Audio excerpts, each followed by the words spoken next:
Attention, passionate Dallas Cowboys fans. Latest news, something big is happening in the NFC East, and it could change the game. We're talking about a direct impact on Dallas Cowboys' path to another championship run, a power shift that could leave a division rival stumbling for years. We're bringing this to you firsthand. But before we dive in, if you're a true Dallas Cowboys fan, subscribe to the channel to strengthen this passion even more. Show that you're also part of this family. Let's help each other reach 1,000 subscribers. Share with your friends and fellow Dallas Cowboys fans. Let's get to the news. Now, folks, it's impossible to ignore what's been happening with the Dallas Cowboys lately. There's a tangible sense of frustration that's been simmering beneath the surface, and it's centered around one thing: defense. We all love the star on their helmets, but right now the defense is the main source of concern, and not just because of a few bad plays or a string of missed tackles. No, this goes much deeper. It's about a unit that seems to be lost, lacking identity, and struggling to find its footing against some of the most basic offensive schemes the league has to offer. And if you're a Cowboys fan, you know exactly what I mean when I say, this is not the team we were used to seeing. It feels like there's a disconnect, a breakdown of what was once a stout, intimidating unit. Let's start with the recent episode involving Rico Dowdle. Now, you might wonder why I defocus on a guy who isn't a star, but the truth is, what Dowdle said and did last week really encapsulates the current state of this team's defense. Rico called out the Cowboys, and he didn't hold back. He told everyone exactly where he was coming from. And I am not talking about on the field. He basically sent an email with his ETA. That's right, he called out the Cowboys like a burglar emailing his itinerary before a heist. And what happened? Well, the defense couldn't stop a guy telegraphing his intent. It's like watching a burglar walk right through the front door, announcing his plans, and the house just standing there, clueless, not even trying to stop him. But what's more alarming is how the Cowboys seemingly didn't react with any real frustration or urgency. By halftime, Rico Dowdle had already left his mark all over the defense. He was making plays, stretching the limits of what the Cowboys could do to contain him. And then, in a moment that felt almost surreal, Dowdle and Trevon Diggs looked like they were heading out for beers after the game. That old-school reference might seem outdated, but it really highlights how casual and disconnected things appeared. Darren Woodson, one of the Cowboys' greatest safeties, has always emphasized that in-game fraternization signals a breakdown of discipline. So when you see two key players seemingly having fun while the defense is clearly struggling, it raises questions about the leadership and focus of this team. And this is where the core issue lies. The return of Matt Eberflus as defensive coordinator has not brought back the magic, not by any stretch. His all-zone, all-the-time scheme seems to be a poor fit for the personnel, and it's evident in how the defense is playing. When Dan Quinn was the DC, the Cowboys played mostly man coverage, and even if they couldn't stop the run, they still managed to lead the league in turnovers twice. That's a stark contrast to what we're seeing now. Trevon Diggs, who benefited so much from Quinn's aggressive man coverage, has been the most vocal critic of Eberflus' scheme. He told the Dallas Morning News that it's very frustrating. Why? Because receivers are running wide open, coverage busts are happening left and right, and the team looks disorganized. Diggs feels like they're all over the place, lacking a clear identity. Now, can you imagine Jimmy Johnson's cornerbacks or Bill Parcells' defenses making such public comments? It's almost unthinkable. That's the kind of culture and accountability that seemed to be present in the old days, but now you've got players openly airing grievances. And when you look at the stats, it's even more concerning. Diggs and DaRon Bland, who are supposed to be among the top-paid players on the defense with a combined $36 million this year, have 0 interceptions or pass breakups so far. 0. That's practically unheard of for guys in their position. It suggests that maybe blaming the scheme is just an easy scapegoat, but the deeper truth is, talent and execution are lacking. Let us talk about the linebackers, because here's where the issues really come into focus. Kenneth Murray, who's now on his third team in 6 years, has been a disappointment in coverage. He was supposed to be the answer, but according to Pro Football Focus, he is actually better in coverage this year than against the run, which is troubling in itself. The Cowboys desperately need help at linebacker, and DeMarvion Overshown's arrival was supposed to be a game-changer.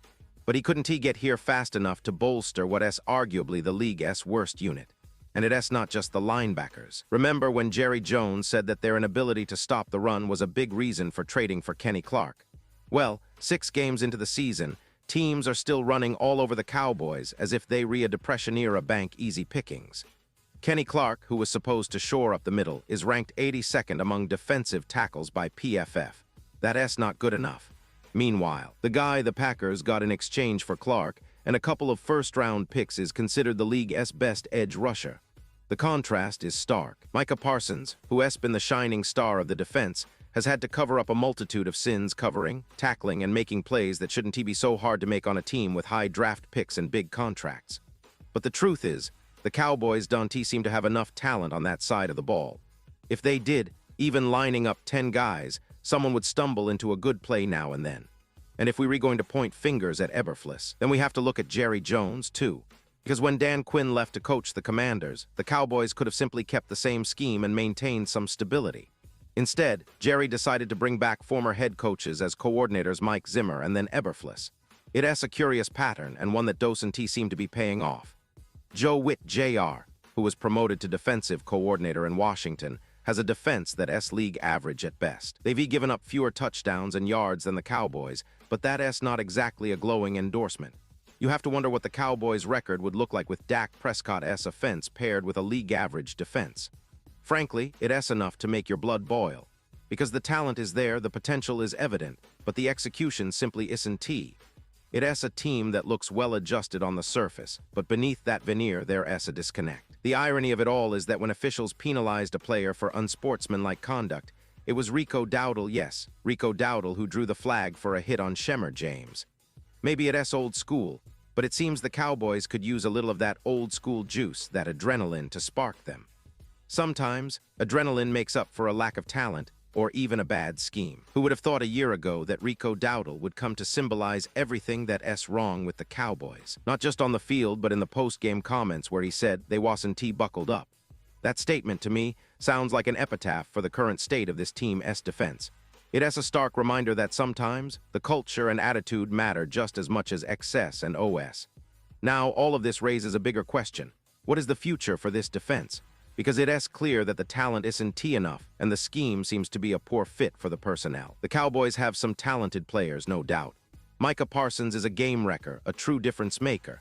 But even Parsons, great as he is, can do everything by himself.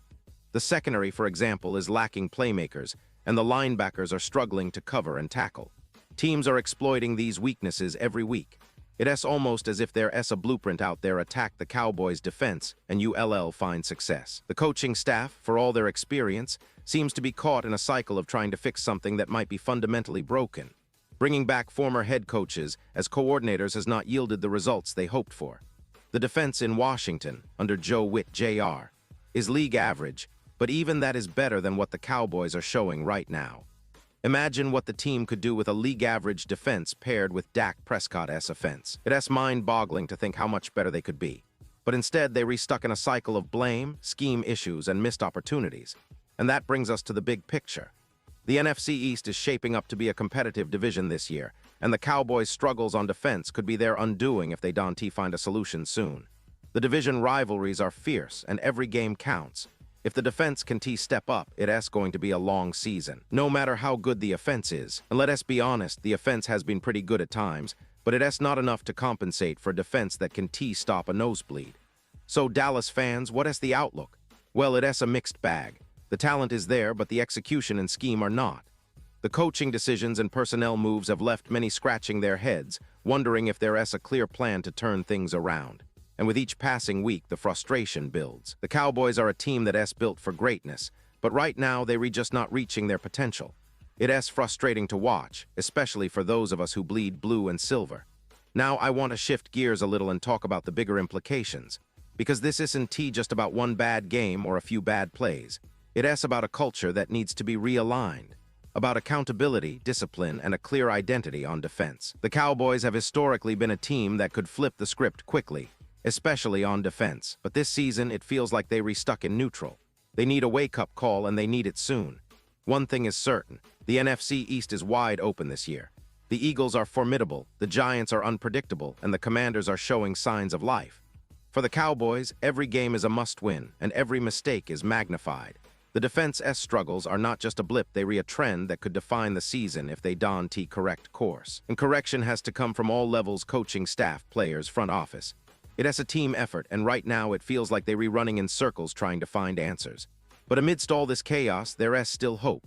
Hope that the coaching staff can make adjustments, that the players can buy into a new identity, and that the defense can start to resemble the unit that once struck fear into opponents.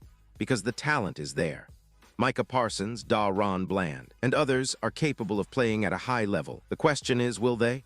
Will the coaching staff finally find a scheme that maximizes their strengths rather than highlighting their weaknesses? And as fans, we have to stay patient but also demand accountability. The Cowboys have a storied history, a legacy of winning, and a culture that's built on resilience and character.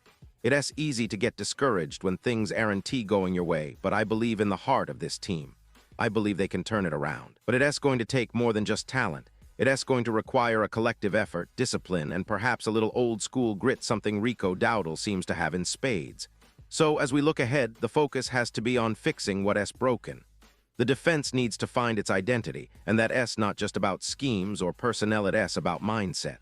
The Cowboys are capable of greatness. We've seen flashes of it. But until they tighten up, play with more discipline, and hold themselves accountable, those flashes will remain just that, flashes. And now, Dallas Cowboys fans, I want to hear from you. What's your take on this? Drop your thoughts in the comments below. Your opinion matters so much to us and to the Dallas Cowboys. Do you believe they can turn this around? What changes do you think are necessary? I'll be back soon with more updates, so stay tuned for the latest Dallas Cowboys news. Keep the faith, stay loud, and let us hope that the next game brings a new chapter 1 of resilience, discipline, and ultimately victory.